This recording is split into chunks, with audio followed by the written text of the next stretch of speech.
કેમ છો વાલા વિદ્યાર્થી મિત્રો? હું પરમાર સર આ બ્યુટીફુલ ચેનલ ફાયર ફિઝિક્સમાં આપ સૌનું સ્વાગત કરું છું. બોર્ડ એક્ઝામ 2026 માટે મોસ્ટ ઇમ્પોર્ટન્ટ એવી આપણી આ સપ્ટેમ્બર 2025ની ગુજરાત બોર્ડ દ્વારા આપવામાં આવતી જે પ્રશ્ન બેંક જે છે એનું સોલ્યુશન જે છે આજે આપણે કરવું છે.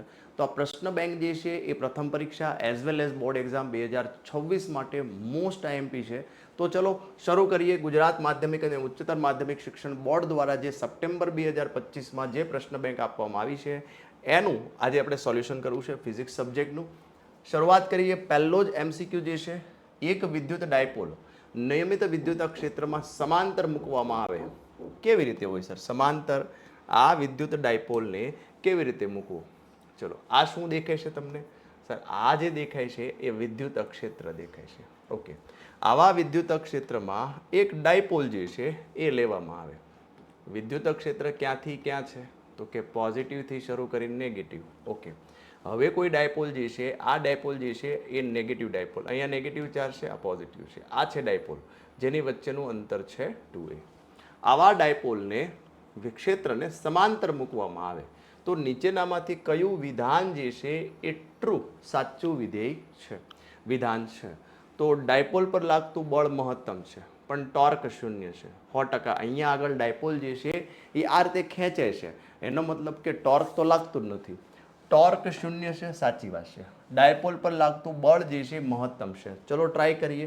શું કહેવા માંગે છે? પ્લસ અને માઇનસ બંને દ્વારા શું લાગશે? તો કે બળ લાગે સર. ધક્કો મારે. કોણ કોને ધક્કો મારશે? તો કે આ માઇનસ આ પ્લસને આ બાજુ ધક્કો મારે. આ પ્લસ આ માઇનસ જે છે, સોરી ધક્કો નહીં સર, આ તો ખેંચે, આકર્ષણ બળ છે. આ માઇનસ આ પ્લસને આ બાજુ ખેંચે, આ પ્લસ આ બાજુ ખેંચે. તો શું થશે? તો કે આ રીતે બળ લાગે છે. Yes sir. તો બંનેનું બળ જે છે એ સમાન માત્રામાં છે. કેમ? તો કે સમાન વિદ્યુત ક્ષેત્ર છે. તો એનો મતલબ શું થશે સર? એનો મતલબ થશે એફ નેટ જે છે, એફ નેટ જે છે એ શૂન્ય થશે. ટોર્ક? તો કે ટોર્ક પણ શૂન્ય થશે. નહીં કોઈ બળ લાગશે, નહીં કોઈ ટોર્ક લાગશે. તો ચેક કરવો જોઈએ. ડાયપોલ પર લાગતું બળ મહત્તમ છે? ના સર. ડાયપોલ પર લાગતું ચોખ્ખું બળ અને ટોર્ક મહત્તમ છે? નો. ડાયપોલ પર લાગતું ચોખ્ખું બળ અને ટોર્ક જે છે એ શૂન્ય મળશે. ડાયપોલ પર લાગતું ચોખ્ખું બળ શૂન્ય છે પણ ટોર્ક મહત્તમ છે નહીં.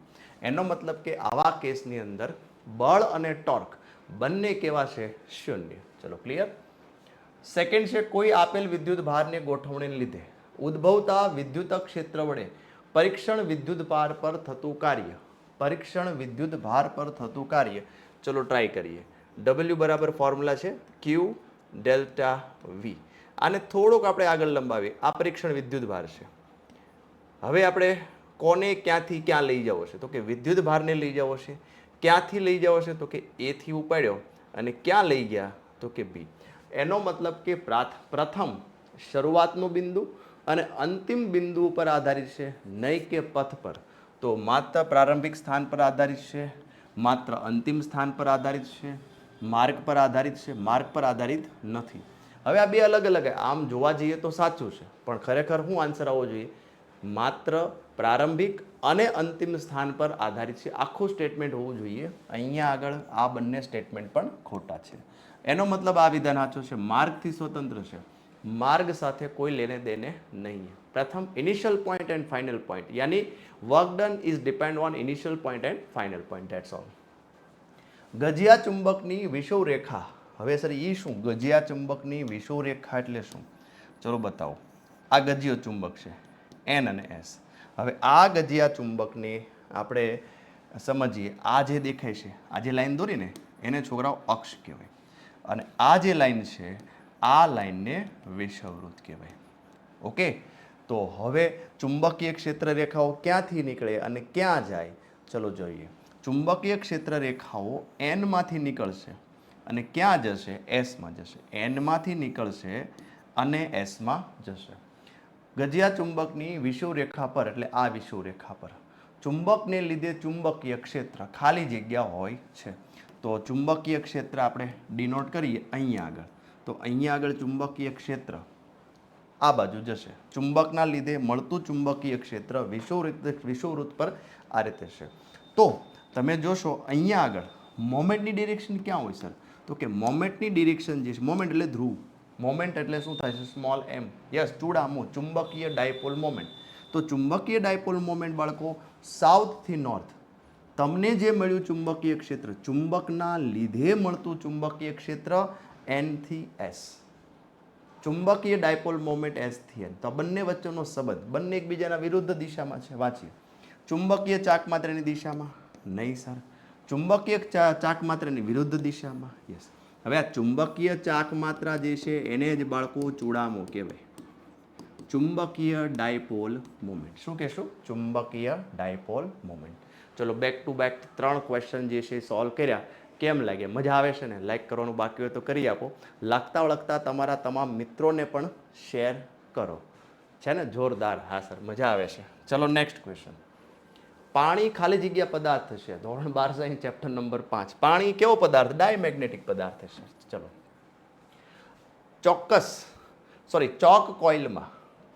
ચોક કોઇલમાં સંગ્રહ પામતી ઉર્જા હોય. ચોક કોઇલ થોડોક લેઝી પ્રશ્ન અથવા તો કેમ કહી શકાય કે જૂના જમાનાનો પ્રશ્ન છે.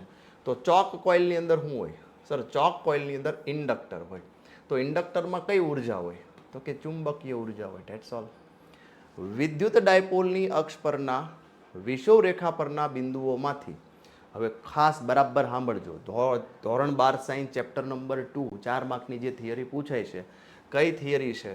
સર, ડાયપોલના લીધે પોટેન્શિયલ મેળવો તો કેપી કોસ થીટા ના છેદમાં આર સ્ક્વેર, આવું કંઈક સૂત્ર છે. હવે આ સૂત્ર ઉપરથી વિષુવરેખાના બિંદુઓમાંથી, તો અક્ષ, જો આ અક્ષ હશે, ચલો એક આકૃતિ દોરીને બતાવું તમને, તો તમને થોડુંક વધારે આઈડિયા ક્લિયર થાય શું કહેવા માંગુ છું. થિયરી પણ યાદ આવી જાય. આ પ્લસ ક્યુ હતું, હા સર આ માઇનસ ક્યુ હતું. આ ડાયપોલના લીધે અહીંયા કોઈ પી બિંદુ છે, તો અહીંયા તમે જોશો આ પી બિંદુ જે છે એ આની સાથે થીટા ખૂણો બનાવે છે.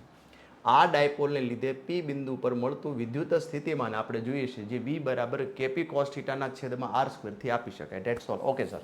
તો હવે તમે જો આ થીટા જે છે એ નાનો કરતા જઈએ તો અક્ષ, આને અક્ષ કહેવાય. અક્ષ પાસે થીટા શું થશે? તો કે 0. અને વિષુવવૃત્ત પાસે થીટા શું થાય? થીટા વધારતા જાય થીટા 90 થઈ ગયું સર. એનો મતલબ કે કોસ 90 શું થાય? 0. હાવ સિમ્પલ છે. હા સર, તમને વિષુવરેખા પૂછી છે તો એનો મતલબ કે વિષુવરેખા પર પોટેન્શિયલ શૂન્ય થાય. તો જો જોઈએ પોટેન્શિયલ ડાયપોલની અક્ષ પર પૂછ્યું છે તો અક્ષ પર 0 નથી સર. અક્ષ પર 0 નથી. બંને પર 0 ના હોય. બંને પર 0 નથી. અક્ષ પર 0 નથી, પણ વિષુવરેખા પર કેવું છે? 0 છે. ક્લિયર છે? ઓકે. સમાંતર પ્લેટ કેપેસિટરની બે પ્લેટો વચ્ચેની જગ્યામાં પ્રારંભમાં શું છે? તો કે હવા છે. ત્યારબાદ ડાયલેક્ટ્રિક અચળાંક કે ભરવામાં આવે તો મળતું વિદ્યુત ક્ષેત્ર કેટલું થશે? તો શું થશે? ચલો સમજાવી દઉં. કેપેસિટર છે, હવા કાઢી, ડાયલેક્ટ્રિક અચળાંક ભરી દીધો, તો કેપેસિટન્સ જે છે એ કે ગણું થાય. બાકીનું બધું કેમાં ભાગનું થશે. તો વાંચીએ. વિદ્યુત ક્ષેત્ર કેપેસિટન્સ કે ગણા ન થાય. વિદ્યુત ક્ષેત્ર 1/k કેપેસિટન્સ કે ગણું સાચું છે. કદાચ અહીંયા વિદ્યુત ક્ષેત્રની જગ્યાએ વિદ્યુત સ્થિતિમાન પૂછવું હોત, વિદ્યુત સ્થિતિ ઉર્જા પૂછી હોત, તોય સેમ થાત. વિદ્યુત સ્થિતિમાન 1/k ગણું, વિદ્યુત સ્થિતિ ઉર્જા 1/k ગણું. દરેક કિસ્સામાં કેપેસિટન્સ જે છે એ કે ગણું થશે. ઓકે, ચલો આગળ વધીએ.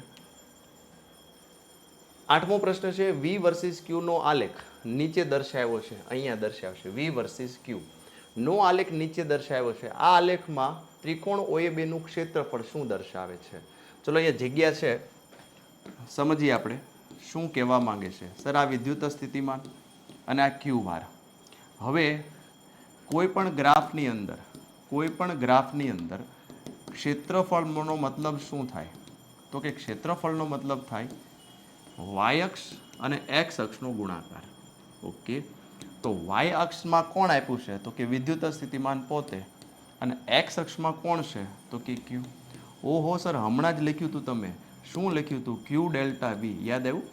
વિદ્યુત ભાર અને વિદ્યુત સ્થિતિમાનના ગુણાકારને શું કહેવાય? સર, એને કહેવાય કાર્ય. તો એનો મતલબ કે વી અને ક્યુના ગ્રાફમાં ક્ષેત્રફળ તરીકે કોણ હશે? કાર્ય. તો જોવું જોઈએ. કેપેસિટન્સ નો કહેવાય. બે પ્લેટોનું ચુંબકીય ક્ષેત્ર ના કહેવાય. વિદ્યુત ફ્લક્સ ન કહેવાય.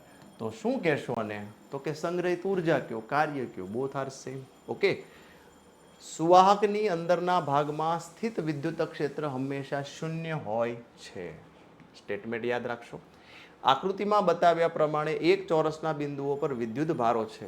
અહીંયા આગળ થોડુંક ઝાંખું દેખાય છે, તમે કે ક્વોલિટી સર બદલાવો કે ઝાંખું દેખાય છે, તો ચલો સમજીએ. અહીંયા હું ફરીથી રીડ્રો કરી દઉં છું. ABCD. તો ABCDની અંદર બે ધન વિદ્યુત ભાર ઉપર આપ્યા છે અને બે ઋણ વિદ્યુત ભાર જે છે એ નીચે આપ્યા છે. ચલો ક્લિયર છે. બે ધન વિદ્યુત ભાર ક્યાં છે? ઉપર. બે ધન ઋણ વિદ્યુત ભાર ક્યાં છે? નીચે. તમને શું કહેવામાં આવે છે? Let me check. આકૃતિમાં બતાવ્યા પ્રમાણે એક ચોરસના બિંદુઓ પર વિદ્યુત ભારો છે. હા, જો તેના કેન્દ્ર પર વિદ્યુત ક્ષેત્ર E અને વિદ્યુત સ્થિતિમાન V છે. ઓકે. A અને B પરના વિદ્યુત ભારો C અને D એટલે કે ટૂંકમાં બદલવામાં આવે. આ બંને પ્લસ છે એની જગ્યાએ માઇનસ થઈ જાય, માઇનસની જગ્યાએ પ્લસ કરી નાખવામાં આવે. તો હવે વિદ્યુત ક્ષેત્ર અને વિદ્યુત સ્થિતિમાનમાં ફેર પડશે? આવો પ્રશ્ન તમને પૂછ્યો છે. તો યાદ કરાવી દઉં, વિદ્યુત સ્થિતિમાન જે છે એ અદિશ રાશિ છે, વિદ્યુત ક્ષેત્ર જે છે એ સદિશ રાશિ છે. તો સદિશ રાશિ છે તો એમાં ફેર પડે સર? હા. તો વિદ્યુત ક્ષેત્ર જે છે, ક્યાં ગયું વિદ્યુત ક્ષેત્ર? હા સર, વિદ્યુત ક્ષેત્ર બદલાય પણ વિદ્યુત સ્થિતિમાન બદલાશે નહીં. આના દ્વારા વિદ્યુત સ્થિતિમાન પહેલાંય શૂન્ય મળશે અને હવે પણ શું મળશે? શૂન્ય. વિદ્યુત ક્ષેત્ર કેવું? તો કે આના દ્વારા વિદ્યુત ક્ષેત્ર આ બાજુ જાય, માઇનસમાં આમ, પ્લસના દ્વારા હવે માઇનસમાં ઇન. તો પરિણામી વિદ્યુત ક્ષેત્ર શરૂઆતમાં નીચે તરફ મળે છે, દિશા મૂલ્ય સેમ મળશે. પણ જો વિદ્યુત ભારો બદલાવી નાખો તો આ વિદ્યુત ક્ષેત્રની દિશા નીચેની જગ્યાએ ક્યાં આવી જશે? ઉપર. એટલે દિશા બદલે ખાલી. તો અહીંયા જોઈએ, E ન બદલાય, V બદલાય, ખોટું. V ન બદલાય પણ E બદલાશે, સાચું. E અને V બંને બદલાય, ના બદલાય. E અને V બંને ન બદલાય, નહીં. ઓકે. ચલો, આઈ થિંક તમને સમજાઈ ગયું છે કે અહીંયા વિદ્યુત ક્ષેત્રની માત્ર દિશા બદલે છે. આમ તમને જો પૂછવામાં આવે કે મૂલ્યમાં શું ફેર પડે, તો યાદ રાખવાનું, મૂલ્યમાં બેમાં સેમ. મૂલ્યની અંદર જો પૂછે તો આન્સર આવશે કયો? E અને V બંને બદલાતા નથી. હવે વાત કરીએ 11મો પ્રશ્ન કે ભાઈ તમને પારિમાણિક સૂત્ર જે છે, આ તો સર આ તો બહુ મજા આવે એવો છે. રેઝિસ્ટન્સ અમને ડાયરેક્ટ યાદ છે, M1 L2 T-3 A-2. જોડી દો. વિદ્યુત સ્થિતિમાન પણ અમને યાદ છે, M1 L2 T-3 A-1. Direct સૂત્ર યાદ રાખો, નહીતર તો તકલીફ પડશે. ચલો, વિદ્યુત અવરોધ M1 L2 T-3 A-2 એટલે A ની હારે Q. તો ચલો, આ તો નીકળી ગયા, B અને D. પછી વિદ્યુત સ્થિતિમાન M1 L2 T-3 A-1 એટલે B ની હારે R. આ તો આપણો આન્સર આવશે C. ગેલોનોમીટરમાં વપરાતી સ્પ્રિંગની અસરકારક વળ અચળાંકનું પારિમાણિક સૂત્ર મેળવો. તો ફોર્મ્યુલા શું છે આપણી પાસે sir? Torque is equal two KFI. અને એમાંથી જો તમે કોને કરતા બનાવો કે ને, તો ટોર્કના છેદમાં ફાઈ. ફાઈ એટલે હું ખૂણો. આનો કોઈ એકમ હોય? ફાઈનો ન હોય સર. તો એનો મતલબ ટોર્કનો એકમ M1 L2 T-2 મીટર પર સોરી હા joule M1 L2 T-2 M1 L2 T-2 છે. આમાં ક્યાં M1 L2 T-2? હા સર, આજે B² ડિવાઇડેડ બાય 2 μ0. જોઈને જ ખબર પડી જાય શું છે આ સર. સર આ છે વિદ્યુત ઉર્જા ઘનતા. પણ કેવી? એકમ કદ દીઠ વિદ્યુત ઉર્જા ઘનતા. તો આન્સર આવશે ઉર્જા ઘનતા. નીચેનામાંથી કયું વિધાન સાચું છે? તો હવે આ બધા એકમો યાદ હોય તો મેળ પડે. ચલો કોમેન્ટમાં લખો જોઈએ આનો આન્સર શું આવશે. ટ્રાય કરો જોઈએ. 14માની અંદર નીચેનામાંથી કયું વિધાન જે છે એ રાઈટ છે? કોમેન્ટમાં જવાબ આપો. ચલો પ્રયત્ન કરો. કયું વિધાન સાચું છે? ટ્રાય કરો. ઓકે. ચલો, ઘણા બધા બાળકો બધા અલગ અલગ આન્સર આપી રહ્યા છે. પરમિયાબિલિટી આવે. કયું આવશે? પરમિયાબિલિટી નો એકમ થશે ન્યૂટન પર એમ્પિયર સ્ક્વેર. હવે પાછું છે જો પ્રેરકત્વ. ટ્રાય કરો. પ્રેરકત્વ એટલે શું સર? કેટલા ફોર્મ્યુલા છે પ્રેરકત્વમાં? તો કે એપ્સિલોન બરાબર -L di/dt, પછી L બરાબર n⁵/I, પછી હજી ફોર્મ્યુલા છે μ0 n² A/L. હજી તમારે જો સ્મોલ n બાર લખવું હોય તો μ0 n² A × L. આટલા સૂત્રો છે. ચલો ટ્રાય કરીને કહો આમાં કયો આન્સર આવવો જોઈએ. પ્રેરકત્વનો આન્સર જે છે એ કયો છે? પ્રેરકત્વ માટે કયો આન્સર હોઈ શકે? સર બહુ ઇઝી છે. આમાંથી એલને કરતા બનાવો વોલ્ટ સેકન્ડ પર એમ્પિયર. વોલ્ટ સેકન્ડ પર એમ્પિયર આમાંથી કરતા બનાવજો એલને કરતા બનાવો. ડીટી અહીંયા જાય. હા સર, તો વોલ્ટ સેકન્ડ, ડીઆઈ નીચે, એમ્પિયર. Very good. બે સમકેન્દ્રીય ધાતુની કવચને ધન વિદ્યુત ભાર આપતા. હવે આ વસ્તુ યાદ રાખવાની છે કે ધારો કે બે કવચ છે, ધન વિદ્યુત ભાર આપો. કેવો વિદ્યુત ભાર આપો? ધન વિદ્યુત ભાર. તો હંમેશા યાદ રાખો, ધન વિદ્યુત ભાર હંમેશા અંદરના શેલ ઉપર પ્રસ્થાપિત થાય. તો જે ધન હોય ને એ હાયર પોટેન્શિયલ હોય, ઋણ હોય લોઅર પોટેન્શિયલ હોય. તો વાંચી આવે, બે સમકેન્દ્રીય ધાતુની કવચને ધન વિદ્યુત ભાર આપવામાં આવે તો બહારની કવચ હંમેશા ઊંચા ઊંચું પોટેન્શિયલ પ્લસનું હોય. તો આ ખોટું સર, બહારની. અંદરની કવચમાં હંમેશા ઊંચા વિદ્યુત સ્થિતિમાને જોવા મળે. આ જૂનો પ્રશ્ન છે. એક ગજિયા ચુંબકને પ્રથમ ઝડપથી અને પછી ધીમેથી, પહેલાં પછી ધીમે ધીમે જ લઈ જવામાં આવે તો પ્રથમ વખતે વધુ અને બીજી વખતે ઓછું પ્રેરિત ઈએમએફ મળે છે. ઓકે, એક પ્રોટોન 2I + 3J બરાબર વેગ આપ્યો છે અને આટલું ચુંબકીય ક્ષેત્રમાં ગતિ કરે તો ન્યૂટન કેટલું? તો ફોર્મ્યુલા શું છે? F = Q of sir V × B. જાણીને આનંદ થશે કે વેગ અને ચુંબકીય ક્ષેત્ર બંને એકબીજાને સમાંતર છે. તમને આવું ભણી ગયા તમે કે A સમાંતર B હોય તો A × B જે છે એ 0 થાય. જો બંને એકબીજાને કેવા હોય? સમાંતર. એટલે જો છે ને બેને સેમ ટુ સેમ જ છે. 2 3 2 3 2 3 એટલે એકબીજાને કેવા થાય? સમાંતર. તો ક્રોસ પ્રોડક્ટ 0, તો V × B 0. અલ્ટિમેટલી બળ કેટલું થશે? તો કે આના ઉપર કોઈ પણ બળ લાગે નહીં.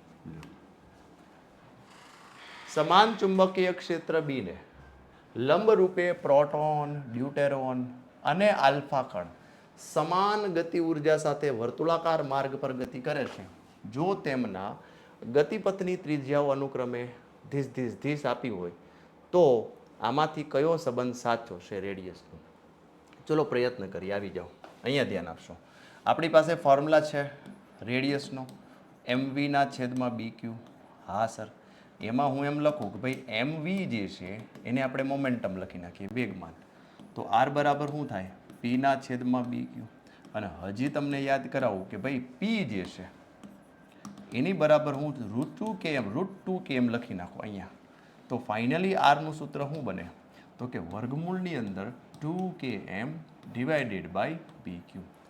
હવે વિચાર કરીએ કે આમાં કઈ વસ્તુ અચળ છે ને કઈ વસ્તુ અચળ નથી. Let me check. ચલો અહીંયા આગળ ફરીથી વાંચીએ. સમાન ચુંબકીય ક્ષેત્ર એટલે B અચળ.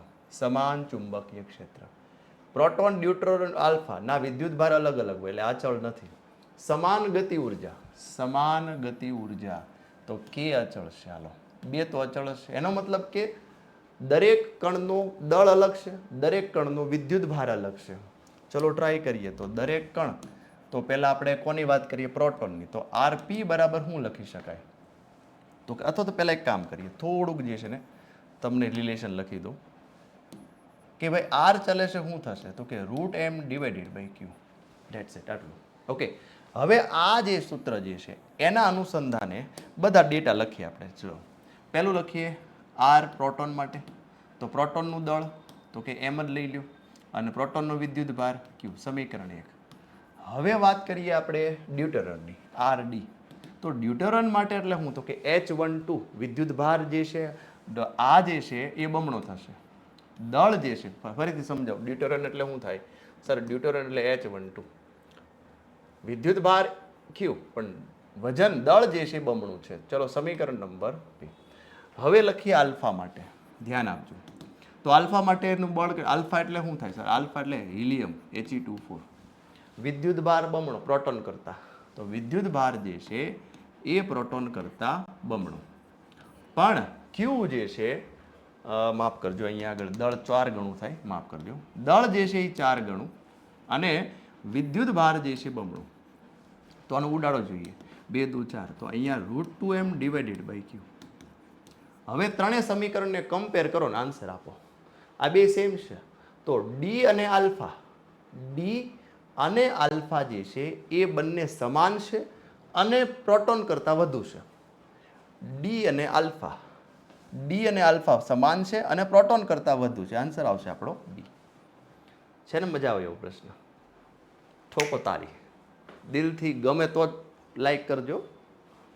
બંધ પરિપથની નજીક ગજિયા ચુંબક લાવવામાં આવે તો બંધ પરિપથમાં ઉદ્ભવતું પ્રેરિત EMF ખાલી જગ્યાથી સ્વતંત્ર હોય છે. ચુંબકનો ધ્રુવમાન, ચલો ફરીથી સમજીએ શું કહેવા માંગે છે. ફેરેડે જે પ્રયોગ કર્યો હતો ને કે અહીંયા આગળ આપણે ગેલેનોમીટર રાખી દીધું. હવે આપણે શું કરીએ છીએ તો કે એક ચુંબક જે છે આવા ચુંબકને ગતિ કરવામાં આવે. બંધ પરિપથની નજીક ગજિયા ચુંબકને ધકેલવામાં આવે તો બંધ પરિપથમાં ઉદ્ભવતું પ્રેરિત EMF કયા સૂત્રથી મળે સર? તો કે -n Δ∅/Δt. આ ફેરેડેનો નિયમ છે.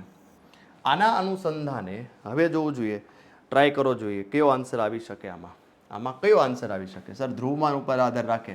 આનું જેટલું ધ્રુવમાન વધુ હોય એટલું જ અહીંયા ચુંબકત્વ વધુ. એટલે આ જે છે ને એ ટ્રુ છે, બરાબર છે. ગતિમાન ચુંબકત્વનો વેગ, હા, જેટલી ગતિ વધારો એટલો જ એટલું જ EMF વધે. પરિપથના તારની અવરોધકતા, આ આન્સર આવશે, આ ફોલ્સ, બરાબર છે. અવરોધકતા આધાર રાખે નહીં, કારણ કે આમાં અવરોધકતા ક્યાંય નથી આવતું. અવરોધકતા એટલે રૂ, આધાર રાખે નહીં, બરાબર છે. આ પણ ટ્રુ છે. આટાની સંખ્યા તો છે જ, જેટલા આટા વધારો એટલું જ EMF વધે, જેટલા આટા વધારો એટલું EMF વધે. 21મો પ્રશ્ન છે, હવામાં આર અંતરે રહેલા બે બિંદુવત વિદ્યુતભારો એકબીજાથી F બળ લગાડે છે અને કે ડાયલેક્ટ્રિક વાળા માધ્યમમાં આ જ વિદ્યુતભારો અને તેટલું જ બળ લગાડવા માટે R' અંતર જરૂરી હોય તો R' બરાબર કેટલો? આન્સર આવશે. થોડોક આ પ્રશ્ન જે છે એ જૂના જમાનાનો છે પણ સોલ્વ કરીએ. ચલો, અહીંયા આગળ જગ્યા નથી, એક નવું પેજ લઈને સોલ્વ કરીએ. તો શું છે આપણી પાસે? તો કે બે વિદ્યુતભારો છે. હા સર, બે વિદ્યુતભારો વચ્ચે અંતર કેટલું છે? તો કે R છે. ત્યારે એમની વચ્ચે બળ કેટલું લાગે છે? તો કે Q1 Q2 ડિવાઇડેડ બાય શું લાગે છે? R લાગે છે, બરાબર. અને ત્યારબાદ સેકન્ડ કેસ આપ્યો છે તમને કે બે વિદ્યુતભારોને ક્યાં રાખવામાં આવે? તો કે ડાયલેક્ટ્રિક અચળાંકમાં રાખવામાં આવે અને અંતર R' આપે. તો હવે આના વચ્ચે લાગતા બળને શું કહેવાય? તો કે F' બરાબર થાય સર. અહીંયા કે ની જગ્યાએ આપણે બીજું લઈ શકાય. F' બરાબર, F' જે છે હંમેશા કેટલું? તો કે કેમાં ભાગનું થઈ જાય, એટલે જૂનું લખીએ કે Q1 Q2 divided by R' નો સ્ક્વેર ડિવાઇડેડ બાય શું આવશે? તો કે કેપિટલ કે. આ સમીકરણ નંબર 2. તમને એવું કીધું છે કે બંને બળ જે છે સમાન છે. બંને બળ કેવા છે? સમાન. તો ચલો ટ્રાય કરીએ કે ભાઈ F સમીકરણ 1 અને સમીકરણ 2 ને સરખાવતા. ચલો જોઈએ, સમીકરણ 1 અને સમીકરણ 2 ને સરખાવતા. ચલો બંનેને સરખાવો તમે તો શું થશે? કે Q1 Q2 ના છે અહીંયા R² આવે, માફ કરજો, R² બરાબર. અહીંયા પણ શું આવશે? તો કે Q1 Q2 ના છેદમાં R' નો સ્ક્વેર. પણ આ કે ક્યાં જશે? તો કે આમ છે તો એ આ બાજુ જવા દો ને સર એને, તો આને અહીંયા જવા દઈએ, કેપિટલ કે. ઓકે, તો હવે ઉડાડો જોઈએ. જો અહીંયા આગળ આને ઉડાડો, કે કેન્સલ, કે Q1 કેન્સલ. તો હવે ફર્ધર પાછું આપણે ડેમોન્સ્ટ્રેટ કરીએ. આપણે તો R' આને જોઈએ છે, તો R' સ્ક્વેરને કરતા બનાવો તો R² ડિવાઇડેડ બાય શું થઈ જશે? કે. અને બંને બાજુ વર્ગમૂળ કરી નાખો તો આન્સર શું આવે? તો કે R/√k, R/√k છે આન્સર. હાર્યો sir, R/√k. આ કયો ક્વેશ્ચન હતો જોવો જોઈએ? તો કે 21. આ તો 21. ફરીથી સમજાવું કે જ્યારે બંને વિદ્યુતભારો હવામાં હોય ત્યારે લાગતું બળ અને જ્યારે બંને વિદ્યુતભારો જે છે એ ડાયલેક્ટ્રિક માધ્યમમાં હોય ત્યારે લાગતું બળ બંને બળ કેવા છે? સમાન હોય તો R' મેળવો. તો શું મેળવવાનું છે? R' મેળવો. છે મજાનો પ્રશ્ન? હા. ચલો 22. એના પછી જે છે એ 22 લઈ લઈએ. આકૃતિમાં દરેક ક્ષેત્રફળ, ચલો 22મો પ્રશ્ન જે છે એ પણ સોલ્વ કરાવું અહીંયા આગળ. ચલો 22મો પ્રશ્ન જે છે ક્વેશ્ચન નંબર 22 પ્રશ્ન જે છે પેલા સમજી લઈએ. આકૃતિ યાદ રહી ગઈ. ચલો આકૃતિ જે છે એ આ રીતે છે. If I am not wrong, ફરીથી જોવા જવી પડશે. હા સર, જોઈ લ્યો, નહીંતર કાંઈક વિચિત્ર આન્સર આવશે. ચલો હવે યાદ રહી ગઈ. હાલો, આ એ પ્લેટ છે, આ બી છે, આ 1 2 3 4. ચલો કેમ કે કરવાનું, જો એ છે પહેલાં એ દોરી નાખો. આ એ લાઈન છે આપણી પાસે. એમાંથી કેટલી પ્લેટો છે? તો કે 2 પ્લેટ. આ પહેલી પ્લેટ અને અહીંથી આ બીજી પ્લેટ. પહેલું કામ આ એમાંથી 2 પ્લેટ બનાવી. યસ. હવે પહેલી પ્લેટ સાથે કોણ છે? તો કે સર સેકન્ડ પ્લેટ. આ સેકન્ડ પ્લેટ ક્યાં ટર્મિનેટ થાય છે? તો કે બીમાં. ઓકે. પછી બીજી પ્લેટ સાથે કોણ છે? સર બીજી પ્લેટ જે છે, માફ કરજો, અહીંયા પહેલી પ્લેટ સાથે બીજી છે. હા, અહીંયા 3 લખવાનું હતું. આ 3 લખવાનું હતું. ફરીથી સમજાવું. એમાંથી 1 અને 3, એમાંથી 1 અને 3. ફાઇન. હવે પહેલી પ્લેટ સાથે બીજી પ્લેટ, એટલે પહેલી પ્લેટ સાથે બીજી ક્યાં ટર્મિનેટ થઈ? બીમાં. હવે ત્રીજી પ્લેટ સાથે ચોથી પ્લેટ છે. હા, ચોથી પ્લેટ ક્યાં ટર્મિનેટ એટલે અંત પામે છે? તો કે બીમાં. તો એનો મતલબ કે આપણી પાસે પહેલો કેપેસિટર થઈ ગયો. હા, બીજો કેપેસિટર થઈ ગયો. હવે એક કેપેસિટર બાકી રહેશે. હા સર, હજી બાકી કયો? આવડો 2 અને 3 વાળો. તો એનો મતલબ કે આ જે બીજો છેડો દેખાય છે, આ 2 વાળો, આ 2 છેડો, એમાંથી એક પ્લેટ લઈ લ્યો. બરાબર છે, એટલે બીજી પ્લેટ લઈ લીધી. અને આ ત્રીજો છેડો દેખાય છે, આ ત્રીજો છેડો છે. હા, આમાંથી એક પ્લેટ લઈ લ્યો. તો હવે તમે જોવું જોઈએ, આ ત્રણેય કેપેસિટર એકબીજાને કેવા છે? ત્રણેય કેપેસિટર એકબીજાને સમાંતર દેખાય છે. તો સમાંતર દેખાતા હોય તો શું થાય? સરવાળો. તો 3C 3A0 divided by D. તો જોઈએ આપણે આન્સર આવે છે. હા સર, આવ્યો 3A0 ડિવાઇડેડ બાય ડી. એ ત્રિજ્યા ધરાવતી પ્રવાહધારિત લૂપના અક્ષના કોઈપણ બિંદુ પર ચુંબકીય ક્ષેત્ર, અક્ષ પૂછ્યું છે, અક્ષ. તો યાદ કરો છો, યાદ છે sir, μ0 divided by 4 2m by x cube. μ0 divided by 4 2m by x cube. જોવું જોઈએ છે કે μ0 ડિવાઇડેડ બાય 4 ચલો અહીંયાથી પહેલાંથી વાંચે. μ0 divided by 4 2m by x cube પહેલું સાચું. μ0 ડિવાઇડેડ બાય 2 નો આવે સર. μ0 ડિવાઇડેડ બાય 4 m નો આવે. ચલો આ તો પહેલું જ સાચું. ચાલો, ક્લિયર છે. હવે બીજું, આંતરિક, આ પણ એક જૂનો પ્રશ્ન છે. આંતરિક અવરોધ ધરાવતી આર એપ્સિલોન વાળી બેટરી હોય. એક એક્ઝામ્પલથી સમજાવું તમને. અહીંયા આગળ જગ્યા છે આપણી પાસે કે ભાઈ આ એક સેલ છે, આપણી પાસે આંતરિક અવરોધ છે, અને અહીંયા આગળ જે છે કેપિટલ આર છે. તો મેક્સિમમ પાવરની શરત શું છે? તો યાદ રાખો સીધું, this is the condition for maximum power, small R is equal to capital R. તો આના માટે કંઈ બીજું યાદ રાખવાની જરૂર નથી. સાબિત કરી શકાય, પણ અત્યારે સાબિત નથી કરવાનું. બરાબર. ફરીથી, આંતરિક અવરોધ આર અને ઈએમએફ ધરાવતી બેટરીનો અવરોધ આર સાથે જોડતા તેમાંથી વહેતો પ્રવાહ નીચે પૈકી કયા સંબંધ માટે મહત્તમ મળે? મેક્સિમમ મળે. તો મેક્સિમમ માટેની ડાયરેક્ટ કન્ડિશન યાદ કરો. ઓકે, ચલો નેક્સ્ટ ક્વેશ્ચન લઈએ. એટલે આનો મતલબ આ હશે. આકૃતિ પરથી વર્તુળાકાર તારના કેન્દ્ર, આ પણ જૂની ટેક્સ્ટ બુકનો એક ક્વેશ્ચન છે કે અહીંયા આન્સર આપેલો છે ભાઈ. આ રીતે એક આપણી પાસે એક લૂપ છે, લૂપમાં આ રીતે પ્રવાહ જાય છે આઈ. તો આ પ્રવાહ અડધો આમાં જશે I1, અડધો આમાં જાય I2, પાછો બંને ભેગો થઈને અહીંયા આવે.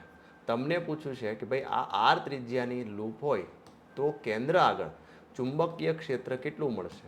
તો ડાયરેક્ટ યાદ રાખો, ચુંબકીય ક્ષેત્ર 0. સર એવું કેમ? તો જોઈએ, આ જે પ્રવાહધારિત તાર છે એના લીધે ચુંબકીય ક્ષેત્ર બહાર આવે. આ જે પ્રવાહધારિત તાર છે એના લીધે ચુંબકીય ક્ષેત્ર અંદર જાય. તો બંને ચુંબકીય ક્ષેત્ર એકબીજાની અસરને નાબૂદ કરશે. પરિણામી ચુંબકીય ક્ષેત્ર શું મળશે? 0. એ કે સર આ વ્યાસાર્ધ બિંદુ હોય તો જ? એવું કોઈ નથી. વ્યાસાર્ધ બિંદુ નહીં, કોઈ પણ બિંદુ લઈ લો, આ રીતે પ્રવાહ જાય છે, જો ધ્યાન આપજો. તો પણ આવા કેસમાં પણ ચુંબકીય ક્ષેત્ર 0 જ મળે. ઓકે. 2 માઇક્રોકુલમ પ્લસ 5 માઇક્રોકુલમ ના વિદ્યુત ભારો વચ્ચે એકબીજા પર લાગતા બળોનો ગુણોત્તર જણાવો.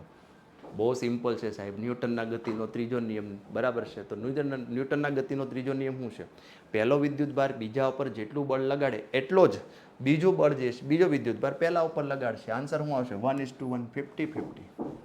ક્યુ જેટલો વિદ્યુત ભાર બી બાજુવાળા ઘનની એક સપાટી પર રાખવામાં આવે, એક સપાટી પર રાખવામાં આવે, સમથિંગ લાઈક ધેટ ઈધર, તો ઘનમાંથી પસાર થતું વિદ્યુત ફ્લક્સ કેટલું? તો વળી પાછું સર આપણે આને આ વિદ્યુત ભારને હંતાડવા માટે, આ વિદ્યુત ભારને હંતાડવા માટે ફરીથી એક બોક્સ દોરવું પડે. આ રીતે હંતાડવો છે ને આને. હા, તો કેટલા બોક્સ દોર્યા તમે સર? આ તો કે 2 બોક્સ દોર્યા મેં. તો આનો આન્સર શું આવે? તો કે જો 2 બોક્સ દોર્યા હોય, કેટલા બોક્સ દોર્યા? 2. એટલે એક બોક્સ દોર્યું પણ એક ઓલરેડી હતો, ટોટલ બોક્સ કેટલા થઈ ગયા? 2.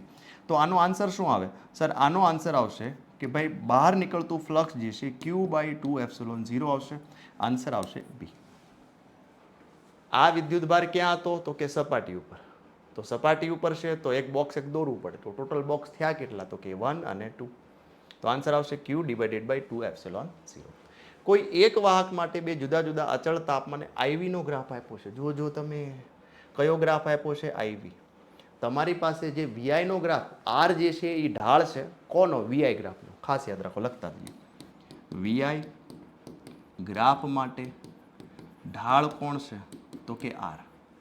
પણ તમને એમ પૂછે I/V ગ્રાફ માટે ઢાળ કોણ થાય? તો કે 1/R, 1/R.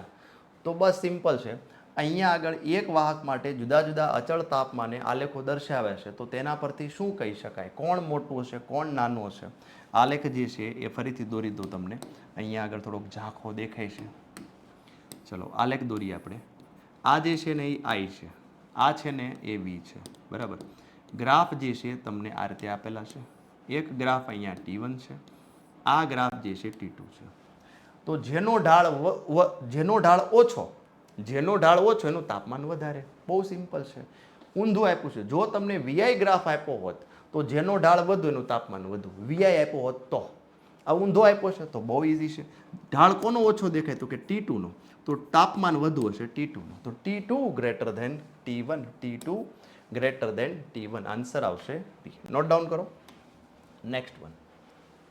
વિદ્યુત કોષમાંથી વહેતા પ્રવાહ અને તેને 2 ધ્રુવો વચ્ચે ઉદ્ભવતો વિદ્યુત સ્થિતિમાન તફાવત પ્રયોગ દ્વારા મેળવી શકાય છે. ચલો આકૃતિ દોરી તો વધારે મજા આવે તમને. શું કહેવા માંગે છે? એમાં આપણે પેલો કેસ 1 લઈ લઈએ. આવડો કે વોલ્ટ આપ્યો છે તમને 1 વોલ્ટ, પછી પ્રવાહ આપ્યો છે તમને 0.08 એમ્પિયર. એટલે કહેવા શું માંગે છે કે ભાઈ આ રીતે આ ઇન્ટરનલ રેઝિસ્ટન્સ છે, એની સાથે એક અવરોધ જોડેલો છે R, આને કહેવાય એપ્સિલોન. તો વીનો ફોર્મ્યુલા શું છે? તો કે એપ્સિલોન માઇનસ IR. આમાં બધી વેલ્યુ મૂકીએ કે ભાઈ 1 વોલ્ટ છે, એપ્સિલોન તો કે ખબર નથી, પ્રવાહ તો કે 0.08 છે, અને રેઝિસ્ટન્સ તો R, સમીકરણ નંબર 1. હવે કેસ 2. કેસ 2 ની અંદર આ લઈ લઈએ બીજું. તો કે ભાઈ વોલ્ટેજ કેટલો છે? તો કે 0.5, અને રેઝિસ્ટન્સ કેટલો છે? તો કે 0.18 એમ્પિયર. R નથી લખવાનો, માફ કરજો, I આવશે. I જે છે 0.18 એમ્પિયર. તો હવે આ બધું લખતો નથી, ડાયરેક્ટ સૂત્ર લખીએ કે ભાઈ V બરાબર શું થાય? Epsilon minus IR. કેટલો વોલ્ટેજ સર? 0.5. એપ્સિલોન તો કે નથી ખબર, પ્રવાહ તો કે 0.18 અને R. તો હવે ધોરણ 10 ની અંદર સમીકરણો આપ્યા હોય 2, લોપની રીતે સોલ્વ કરો. ટ્રાય કરજો. સમીકરણ 1 અને આ સમીકરણ 2. હજી આનું સમીકરણ 1 લખવું હોય તો લખી શકાય કે કેસ 3 જરૂર નથી, ડાયરેક્ટ લખીએ V બરાબર એપ્સિલોન માઇનસ IR. તો વોલ્ટેજ કેટલો આપ્યો છે? તો કે 0.8. એપ્સિલોન તો કે નથી ખબર, પ્રવાહ તો કે 0.12. હા, અને R સમીકરણ. તો હવે આટલું હોમવર્ક તમારે કરવાનું જાતે. કોમેન્ટમાં જરૂર આન્સર આપજો કે સમીકરણ 1, 2 અને 3 ઉકેલો. અને શું જોઈએ છે આપણે? તો કે ભાઈ વોલ્ટેજ એપ્સિલોન મેળવો. એટલે મતલબ R નો લોપ કરવાનો છે. કોનો લોપ કરશો? R નો લોપ કરો. આ 2 લ્યો તોય હાલે, આ 2 લ્યો તોય ચાલે, આ બંને લ્યો, સોલ્વ કરો તોય પણ ચાલશે. ચલો કોમેન્ટમાં જરૂરથી આન્સર આપજો. અત્યારે મહેનત નહીં કરતા, સ્ટોપ કરીને પછી આરામથી સોલ્વ કરજો. ચલો આગળ વાત કરીએ. હવે ક્વેશ્ચન જોતા જ મોંમાં પાણી આવી જાય કે આ તો સર ચેપ્ટર નંબર 4 નો ઉદાહરણ નંબર 6, જે મોસ્ટ IMP છે, 4 માર્ક માટે આ પૂછાય છે. બરાબર 4 માર્ક માટે કેટલા માર્ક માટે પૂછાય 4 માર્ક માટે તો શું છે આ તો કે પ્રવાહધારિત તાર છે તો આ પ્રવાહધારિત તાર હોય આ રીતે તો આ એનું સેન્ટર છે પ્રવાહધારિત તાર નું આ સેન્ટર છે તો આ સેન્ટરથી આપણે ધીમે ધીમે આગળ હાલતા જઈએ તો શું થાય તો એનો ચુંબકીય ક્ષેત્રનો ગ્રાફ કેવો બને તો આનો ગ્રાફ જે છે છોકરાઓ આવો બને કે કેન્દ્ર આગળ ચુંબકીય ક્ષેત્ર 0 હોય સપાટી આગળ ચુંબકીય ક્ષેત્ર મહત્તમ હોય અને સપાટીથી દૂર જઈએ એમ ચુંબકીય ક્ષેત્ર ઘટતું જશે તો જો કયો આન્સર આવશે અહીંયા આગળ તો સર પહેલો જ આન્સર જે છે એ રાઈટ છે ઓકે ચલો નેક્સ્ટ એક નેનો કુલમના બે વિદ્યુત ભારોના સ્થાન સદિશો આપ્યો છે 1 અને આ 2 તો બંને વિદ્યુત ભારો વચ્ચે લાગતા બળનું મૂલ્ય બહુ જ આમ તો બહુ જ મજાનો પ્રશ્ન છે સર કાંઈ કરવાનું નથી F બરાબર K Q1 Q2 ના છેદમાં R². તો હવે પ્રશ્ન જે છે ને આ બધું જો વિદ્યુત ભારો આપ્યા છે કેટલા આપ્યા છે 1 નેનો કુલમ 10⁻⁹ 10⁻⁹ 10⁻⁹ અંતર મેળવવાનું છે આમાં ખાસ કરીને અંતર કેમ મેળવવું જોજો આ સદિશમાંથી આ સદિશ બાદ કરો તો R બરાબર જોઈતું હોય આપણે તો હું લખવાનું જોજો બરાબર વર્ગમૂળની અંદર 2 માંથી 1 બાદ કરો 2 માંથી 1 નો બાદ કરો સ્ક્વેર 3 માંથી 1 બાદ કરો નો સ્ક્વેર પ્લસ 1 માંથી 1 -1 પ્લસ 1 નો સ્ક્વેર 3 માંથી 1 જાય 2 2 નો સ્ક્વેર 4 4 ને 4 8 8 ને 1 9 નું વર્ગમૂળ 9 નું વર્ગમૂળ 3 તો R બરાબર 3 હવે તમારે જો અહીંયા F મેળવવો હોય તો K શું થાય 9 10 9 10 ની -9 10 ની -9 અને છેદમાં શું આવે 3 નો સ્ક્વેર 9 9 9 ઉડી ગયા 10 ની -9 આન્સર આવશે 10 ની -9 એ કે સર એટલી જગ્યામાં આખું સંભાળી દીધું આવે છે ને મજા છોકરાઓ નાની એવી જગ્યામાં ઓકે ચલો આગળ R ત્રિજ્યાના વિદ્યુત ભારિત વાહક ગોળાને 3R/2 અંતરે વિદ્યુત ક્ષેત્ર E છે કેટલું છે E તો તેના કેન્દ્રથી R/2 અંતરે વિદ્યુત ક્ષેત્ર કેટલું હશે બહુ જ આમ કહેવાય ને કે ટ્રિકી પ્રશ્ન છે R/2 એટલે શું થયું ગોળાની અંદર જતા રહ્યા અરે ગોળાની અંદર વિદ્યુત ક્ષેત્ર 0 હોય R/2 નો મતલબ શું ગોળાની ત્રિજ્યા R હોય R/2 નો મતલબ ગોળાની અંદર વિદ્યુત ક્ષેત્ર 0 P ધ્રુવમાન ધરાવતા ચુંબકીય ચાક માત્રા M ધરાવતા 2 સરખા ભાગ કરવામાં આવ્યા આ રીતે હોય અને આના 2 ભાગ કરી આ રીતે તો યાદ રાખો આનો M હોય અને Q હોય તો ધ્રુવમાન ન બદલે ધ્રુવમાન એમ ન ખાલી શું થાય તો કે M/2 વિદ્યુત ચુંબકીય ડાયપોલ મોમેન્ટ જે છે અડધી થઈ જાય તો ચુંબકીય ચાક માત્રા અડધી થશે પણ ધ્રુવમાન એમ નામ રહેશે એક સ્ટીલની L લંબાઈની ચુંબકીય ચાક માત્રા એક આ L લંબાઈ છે આનો ધ્રુવમાન ધારો કે QM હોય તો આની ચાક માત્રા કેટલી થાય તો કે QM × L સમીકરણ 1 અને અર્ધવર્તુળમાં વાળવામાં આવે અર્ધવર્તુળમાં વાળવામાં આવ્યું તો હવે આ જે છે અહીંથી આ અંતર કેટલું થયું સર અહીંથી આ અંતર જે છે એ 2R અંતર થાય કેટલું અંતર થાય 2R તો નવી ચાક માત્રા કેટલી થાય તો કે નવી ચાક માત્રા QM × 2R QM × 2R અર્ધવર્તુળ કીધું છે ને હા હવે R અને L વચ્ચેનો સંબંધ શું સાહેબ તો પહેલા L લંબાઈ હતી આ L એને આપણે અડધી વાળી દીધી તો અર્ધવર્તુળ હોય એનું પરિઘ કેટલું થાય πr તો લખીએ L બરાબર અહીંયા લખીએ કંઈક અહીંયા લખીએ જો અહીંયા બાજુમાં લખીએ કે ભાઈ L અને R વચ્ચેનો સંબંધ શું તો કે L બરાબર πr 2πr તો આખું થઈ જાય πr તો એમાંથી જો હું R ને કરતા બનાવું તો L ના છેદમાં π આ કિંમત અહીંયા મૂકીએ ચલો તો ફાઇનલી M ડેશ શું થાય તો કે QM એમ નામ 2M નામ R ની જગ્યાએ શું મૂકો L ના છેદમાં π તો હવે જુઓ તમે આ QM અને આ L QM અને L ને શું કહેવાય તો કે જૂની ડાયપોલ મોમેન્ટ કહેવાય તો હવે તો કે M ડેશ બરાબર 2M નામ Q અને આને શું કહેવાય તો કે જૂની ડાયપોલ મોમેન્ટ 2M/π તો તો જોવું જોઈએ 2m/π આન્સર છે સર આ રહ્યો 2m/π. This is the answer 2m/π. જેમ તાપમાન વધે તેમ વિદ્યુત ચુંબકીય અવરોધ જેમ તાપમાન વધે ને એમ વિદ્યુત ચુંબકીય અવરોધ વાહકમાં વધે અર્ધવાહકમાં ઘટે. ચલો જોઈએ. સુવાહક માટે વધે અર્ધવાહકમાં, અરે પહેલો જ આન્સર સાચો. સુવાહક માટે વધે અર્ધવાહક માટે ઘટે. Next one. આપેલ પરિપથના અવરોધ, ચલો અહીંયા આગળ એક પરિપથ આપ્યો છે રીડ્રો કરીએ.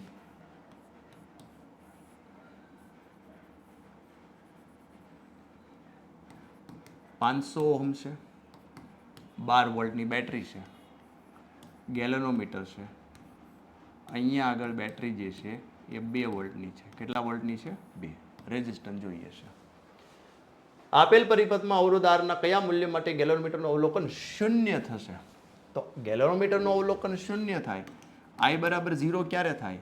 કે જ્યારે આ બંને છેડા વચ્ચેનો વોલ્ટેજ 2 વોલ્ટ થાય. આ બંને છેડા વચ્ચેનો વોલ્ટેજ 2 વોલ્ટ થાય તો જ થાય. તો હવે આપણે ગણીએ કે ભાઈ આમાંથી પ્રવાહ આટલો જ ગણો તમે. આ જ સર્કિટ, ફરીથી સર્કિટ દોરી દો. જો આ રીતે આ 12 વોલ્ટ છે. જોજો બરાબર, મજા જ આવે. આ 12 વોલ્ટ છે. અરે ભાઈ વી હરખો દોરા. હા, આ 12 વોલ્ટ છે. અહીંયા 500. અહીંયા આગળ આ જે છે આનો વોલ્ટેજ જે છે એ છે આપણી પાસે કેટલો? 2 વોલ્ટ. તો પ્રવાહ મેળવવો જોઈએ તો I બરાબર શું થાય સર? તો કે I બરાબર V/R, એટલે 12માંથી 2 બાદ કરો. સહાયક સ્થિતિ પ્લસ આરે પ્લસ જ હોય, માઇનસ આરે માઇનસ હોય. તો સહાયક સ્થિતિ 12માંથી 2 બાદ કરો અને ભાગ્યા કેટલા કરો? 500. તો 10/500 1/50 એમ્પિયર. હાલો સમીકરણ 1. હવે તો તમને ખબર પડે કે આમાંથી પ્રવાહ કેટલો જાય છે? તો કે આટલો 1/50. હવે આપણે આ A અને B છેડાની વાત કરીએ. અહીંયા લખીએ AB માટે. તો AB માટે હું VAB લખું તો VAB બરાબર શું થાય? તો કે IR. જોજો બરાબર. તો વોલ્ટેજ AB તો મળી ગયો તમને. વોલ્ટેજ AB કેટલો છે સર? 2 વોલ્ટ. પ્રવાહ તો કે પ્રવાહ 1/50. રેઝિસ્ટન્સ તો કે એ તો જોઈએ છે. તો R ને કરતા બનાવો. 50 તો કેટલા થાય? ઓ વાહ, વેરી ગુડ સર. 100 આવશે. કેટલો આન્સર આવશે? 100. છે મજાનો પ્રશ્ન? હા સર. 3 વોલ્ટ EMF આંતરિક અવરોધ ધરાવતા એક કોષનો ટર્મિનલ વોલ્ટેજ 2.5, ઉષ્ણતામાન 0.5 વોટ હોય તો આંતરિક અવરોધમાં પાવર વ્યય કેટલો થશે? તો તમારે પહેલાં તો R મેળવવાનું. જો આ જે છે ને થોડીક ઝાંખી દેખાય છે, આપણે ફરીથી રીડ્રો કરી દઈએ. કેવી રીતે આવશે? આ 3 વોલ્ટ છે અને R છે. તમારે આમાં શું કરવાનું? તો કે સર પ્રવાહ મળી જાય. શું મેળવવાનું છે? પ્રવાહ. ક્યાંથી મળશે? તો કે પહેલું સ્ટેપ આ જાતે કરજો. એપ્સિલોન બરાબર એપ્સિલોન નો આવે, માફ કરજો. V બરાબર એપ્સિલોન માઇનસ IR. તો વોલ્ટેજ આપ્યો છે, ટર્મિનલ વોલ્ટેજ 2.5. 3 વોલ્ટ આપ્યો છે EMF. પ્રવાહ નથી ખબર. પ્રવાહ આપ્યો છે જોવું જોઈએ સર. પ્રવાહ નથી આપ્યો અને આ IR આપ્યો છે. સમીકરણ 1. તમને આપ્યું છે અવરોધમાં ઉષ્માનો વ્યય, એટલે અહીંયા આગળ ઉષ્માનો વ્યય આવ્યો છે. કામ કરીએ તો પહેલાં એક અહીંથી સ્ટાર્ટ કરીએ. ઉષ્માનો વ્યય આપ્યો છે અહીંયા આગળ. આ જે છે ને આમાંથી પ્રવાહ જાય છે. તો પાવરનો ફોર્મ્યુલા શું થાય સર? I²R. તો ઉષ્માનો વ્યય આપ્યો છે 0.5, તો 0.5. અહીંયા I², તો કે I² નથી આપ્યો અને રેઝિસ્ટન્સ આનો કેટલો છે એ પણ આપ્યો નથી. તો આ સમીકરણ 1. વળી પાછું આપણે લખીએ એપ્સિલોન બરાબર V બરાબર એપ્સિલોન માઇનસ IR. V બરાબર એપ્સિલોન માઇનસ IR. તો વોલ્ટેજ આપ્યો છે હા સર 2.5, પછી આપ્યું છે 3 માઇનસ IR. સમીકરણ 2. તો તમે જોશો અહીંયા આગળ આ એક સમીકરણ 1, એક આ 2 સમીકરણ, આ 2 સમીકરણ ઉકેલી નાખો અને તમારે શું મેળવવાનું છે? I અને R મેળવો. શું મેળવવાનું છે? I અને સ્મોલ r લખીએ. I અને R મેળવો. અને હવે તમારે જો આમાંથી જો તમને I મળી જાય તો આનો પાવર મેળવવો હોય તો પાવર શું થાય? I²R. આમાં કિંમત મૂકો ને આન્સર લાવો. આમાં જો પાવર મેળવવો હોય તો હવે કિંમત મૂકો અને આન્સર લાવો I²R. ચાલો રેડી? ટ્રાય કરજો. આને પણ તમે કોમેન્ટમાં આન્સર આપજો કે આનો આન્સર શું આવે છે. ABCD માંથી આનો આન્સર કયો આવે છે? આકૃતિમાં A અને B વચ્ચે સમતુલ્ય કેપેસિટન્સ કેટલું છે? તો આ તો સર શોર્ટ સર્કિટ છે, શોર્ટ સર્કિટ, તો આ કેન્સલ થઈ જાય, તો આ શ્રેણીમાં આવે, શ્રેણીમાં હોય તો C/2, શ્રેણીમાં હોય તો C/2. બે સમાન મૂલ્યના વિજાતીય વિદ્યુતભારો એકબીજાથી અમુક અંતરે લાગતું બળ જે છે એ F હોય, 25% વિદ્યુતભાર એક પરથી બીજામાં જાય. પહેલા કેટલો હતો તો કે Q, વચ્ચે અંતર કેટલું હતું R, તો F બરાબર K Q divided by R². હવે 25% વિદ્યુતભાર આ બાજુ જાય તો આમાંથી 25 બાદ કરો, Q માઇનસ Q/4, આમાં એડ કરો Q પ્લસ Q/4, તો 4 એકા 4 3Q/4, 4 એકા 4 5Q/4, આનો ગુણાકાર કરો 5 તેરી 15 ભાગ્યા 16, તો 15/16 આન્સર આવશે. આ આવ્યો સર 15/16. આ બેનો ગુણાકાર કરો કે ભાઈ F ડેશ શું થશે તો કે K 3Q/4 5Q/4 નીચે R², 5 તેરી 15 ચોકે ચોકે 16, 12 કાઢી નાખો. આવડી ગયું ને? Yes sir. ચલો આ પણ એક જૂની ટેક્સ્ટ બુકનો પ્રશ્ન છે. આને સોલ્વ કરવા માટે થોડીક તમારે જહેમત ઉઠાવવી પડશે. ચલો હું તમને આના આપી દઉં કે ભાઈ ચલો એક રેઝિસ્ટ આ જે છે ને એક ગોળો છે, જો એક આ બીજો ગોળો છે. આવા ગોળાને જો એક બેટરી સાથે જોડવામાં આવે, એ ગોળો અને બી ગોળો, તો શરૂઆતમાં તમારે ગોળા એ માટે રેઝિસ્ટન્સ મેળવવો પડશે. તો પાવર બરાબર શું થશે તો કે પાવર બરાબર V²/R. તો આ એ ગોળા માટે મેળવતા હોઈએ તો વેલ્યુ લખતા જઈએ. ચલો વેલ્યુ લખીએ એ ગોળા માટે. તો એ ગોળાનો પાવર આ 25 વોટ આપ્યો છે, તો 25 V² કેટલો આપ્યો છે 200 વોલ્ટ, તો 200નો સ્ક્વેર, અને રેઝિસ્ટન્સ કેટલો આપ્યો છે તો કે તો જોઈએ છે, તો R બરાબર 200નો સ્ક્વેર ભાગ્યા 25. ચલો તો આ એ ગોળાનો અવરોધ મળશે, તો આ એ ગોળાનો અવરોધ મળશે તમને 1600 ઓહમ. આ જ રીતે તમારે ગોળા બી માટે ટ્રાય કરો, તો પાવર બરાબર V²/R, આપણે તો R જ જોઈએ છે, R બરાબર V²/P. બીજો ગોળો 220 વોલ્ટનો છે અને પાવર કેટલો છે તો કે 100. તો ચલો RB કેટલો મળશે તો કે 484 લગભગ મળે છે, 484 ઓહમ. મેં આ ગણી રાખેલા છે બંનેના વેલ્યુ, અથવા તો તમે કેલ્ક્યુલેટરમાં ટ્રાય કરો. તો એનો મતલબ કે હવે તમારી પાસે આવી સર્કિટ થઈ કે આ છે 1600 ઓહમ, આ છે 484 ઓહમ. આને તમે બેટરી સાથે જોડો છો કેટલાની 440ની. તો હવે પ્રવાહ ગોતી કાઢો, તો આર ઇક્વિવેલન્ટ કેટલું થાય તો કે 1600 + 484. કરો જોઈએ સરવાળો, લખો કોમેન્ટમાં 1600 + 484. અથવા તો આપણે અહીંયા ડાયરેક્ટ વોલ્ટેજ જોવા છે, કદાચ આ ન લખો તોય ચાલે. ચલો ડાયરેક્ટ પોટેન્શિયલ જોવા છે, ભાઈ આના પોટેન્શિયલ કેટલા થશે, આના પોટેન્શિયલ કેટલા થશે, જો V1 અને V2. તો V1 V2 મેળવી નાખો, V1 V2. તો V1 બરાબર કેટલો થશે તો કે મૂળ વોલ્ટેજ 440 1600 ભાગ્યા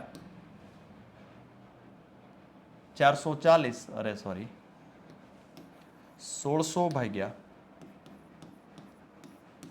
1600 + 484. આ જ રીતે V2 મેળવી નાખો. ચલો આ જ રીતે તમારે V2 મેળવી નાખો, ટ્રાય કરો જોઈએ કેટલો આન્સર આવે છે. 440 મલ્ટીપ્લાય, અહીંયા 1600 નહીં આવે, શું આવશે 484, 1600 + 484. ચલો ટ્રાય કરો, V1 અને V2 જે છે એ ટ્રાય કરો. V1 V2 કેટલું મળે છે કોમેન્ટમાં લખો જોઈએ કોણ કોમેન્ટમાં લખી રહ્યું છે. V1 અને V2 કેટલું મળે છે? એકમાં તમને મળશે 337.8, 337.8 અને 102.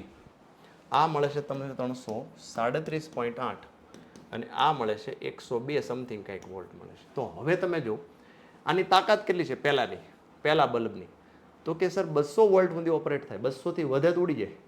તો આ તો 337 આવી ગયો. એનો મતલબ જે છે પહેલો ગોળો ઉડી જશે. આની તાકાત કેટલી છે 102ની, આ કેટલું છે 220, તો વાંધો નહીં આવે, બીજા ગોળાને વાંધો આવે નહીં. તો લખીએ પ્રથમ ગોળો પ્રથમ ગોળા માટે ઓપરેટિંગ વોલ્ટેજ કેટલો છે? ઓપરેટિંગ વોલ્ટેજ કેટલો છે? તો કે ઓપરેટિંગ વોલ્ટેજ જે છે એ 200 વોલ્ટ છે. તો અહીંયા લખવાનું કે 200 વોલ્ટ જે છે, 200 વોલ્ટ જે છે એ નાનો છે કોના કરતા? તો કે આપવામાં આવતો વોલ્ટેજ આપવામાં કેટલો આવે છે? 337 વોલ્ટ. તો ગોળો એ ઉડી જશે, ગોળો એ ઉડી જશે. કોણ ઉડી જશે? ગોળો એ. એટલે બંને ગોળા ન ઉડે સર, આય નહીં, 25 વોલ્ટનો ગોળો ઉડી જશે. થોડુંક ઇન્ટરેસ્ટિંગ છે, વ્યવસ્થિત પાછું એકવાર સોલ્વ કરજો. હવે બસ 4-5 પ્રશ્નો છે, હમણાં પૂરું. ABCD હળવા વજનવાળા સળિયાને અલગ અલગ દોરી વડે લટકાવતા એક ગજિયા ચુંબકને હળવેથી દરેક સળિયા તરફ લાવવામાં આવે ત્યારે નીચે મુજબ અવલોકનો જોવા મળે છે. સળિયો નિર્બળ અપાકર્ષણ અનુભવે છે. તો એનો મતલબ આ ડાયમેગ્નેટિક હોય. સળિયો નિર્બળ આકર્ષણ, તો આ પેરામેગ્નેટિક હોય. ત્રીજું, સળિયો સી પ્રબળ આકર્ષણ અનુભવે છે. સી પ્રબળ આકર્ષણ અનુભવે છે, તો ફેરોમેગ્નેટિક હોય. આ કાંઈ ન હોય. તો બી પેરોમેગ્નેટિક, બી પેરોમેગ્નેટિક, તો આન્સર આવશે એ. ત્યાં પહેલામાં જ આવી ગયો. ચલો હવે 42, 43, 44, 45 4 વિધાનવાળા પ્રશ્નો છે. તમે ટ્રાય કરો જોઈએ. પહેલો વિધાન વાંચો કે ચુંબકત્વના પુરાવા તરીકે ડાયમેગ્નેટિક પદાર્થ વાપરી શકાય. ડાયમેગ્નેટિક પદાર્થ કાયમી ચુંબક ચાકમાત્ર ધરાવે છે. આ તો ટ્રુથ છે. ચુંબકત્વના પુરાવા તરીકે ડાયામેગ્નેટિક પદાર્થ વાપરી શકાય. ડાયામેગ્નેટિક પદાર્થ કાયમી માફ કરજો, આ ફોલ્સ છે. આ તો વાંચ્યું જ નહીં, ડાયમેગ્નેટિક છે. ડાયમેગ્નેટિકને કોઈ ચુંબકીય ચાકમાત્રા હોતી નથી અને ચુંબકત્વ પુરાવા તરીકે ડાયમેગ્નેટિક પદાર્થ વાપરી શકાય નહીં. તો આન્સર કયો આવશે? વિધાન અને કારણ બંને કેવા છે? ખોટા છે. છે એવું કંઈ? વિધાન અને કારણ બંને સાચા, કારણ એ વિધાનની સાચી સમજૂતી નથી. વિધાન કારણ બંને સાચા નથી. વિધાન સાચું છે પણ કારણવાળું વિધાન ખોટું છે. ખોટું છે, કારણ વિધાન સાચું છે. આ તો આપણે તો આવતું જ નથી કંઈ. ચલો આ ચેક કરજો. તમને કોઈ આઈડિયા આવે તો આનો આન્સર જે છે કોમેન્ટમાં લખજો. બરાબર. સમાન ચુંબકીય ક્ષેત્રમાં ગતિ કરતા વિદ્યુત ભારની ઉર્જામાં કોઈ જ ફેરફાર થતો નથી. સમાન ચુંબકીય સાચી વાત છે, કોઈ ફેરફાર થતો નથી. અચળ રહે. ચુંબકીય ઉર્જા કેવી રહેશે? અચળ રહેશે. આવું આપણે ભણ્યા હતા. ચુંબકીય ક્ષેત્રમાં વિદ્યુત ભારને લીધે કોઈ કાર્ય થતું નથી. આ પણ કેવું છે? ટ્રુ છે. તો આનો આન્સર જે છે વિધાન અને કારણ બંને સાચા છે. કારણ એ વિધાનની સાચી સમજૂતી નથી. આ આવશે. ચલો બસ, થેન્ક યુ. આવી ગયું. છેલ્લા 2 પ્રશ્નો છે. ચલો વાંચો અને આનો આન્સર શું હોઈ શકે બધા જ એકવાર કોમેન્ટમાં જવાબ આપશો. જ્યારે વર્તુળાકાર વાહકની રિંગ ત્રિજ્યા બમણી કરવામાં આવે ત્યારે મેગ્નેટિક મોમેન્ટ 4 ગણી થાય. સાચું છે સાહેબ. અને ચુંબકીય ચાકમાત્રા આધારિત રાખે છે. આન્સર આવશે એ.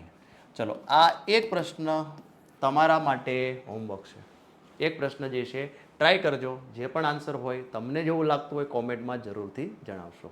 આશા રાખું છું તમને આ લેક્ચર ખૂબ ગમ્યો હશે અને આવી જ પ્રશ્ન બેંક જે છે જેવી રીતે આવશે એટલે આપણી આ યુટ્યુબ જે ચેનલ જે છે fire physics NB Parmar sir beautiful channel જે છે એની અંદર પાછો ફરીથી સપ્ટેમ્બર પછી કદાચ માની લો ઓક્ટોબર મહિનાની અંદર જો નવી પ્રશ્ન બેંક આવશે તો આ પ્રશ્ન બેંક સોલ્વ કરવા માટે ફરી આપણે અહીંયા ઉપસ્થિત થશું. બોર્ડ એક્ઝામ 2026માં ફિઝિક્સમાં પૂછાતા મોસ્ટ આઈએમપીની વણઝાર આ ચેનલમાં થતી જ રહેવાની છે. સબસ્ક્રાઈબ કરવાનું બાકી હોય તો કરી રાખો. લેક્ચર ગમ્યો હોય તો લાઇક કરી જરૂરથી તમારા મિત્રોને શેર કરજો. ચલો ફરી મળીએ નવા લેક્ચર સાથે. ત્યાં સુધી રજા લઈએ. Bye bye. Good night.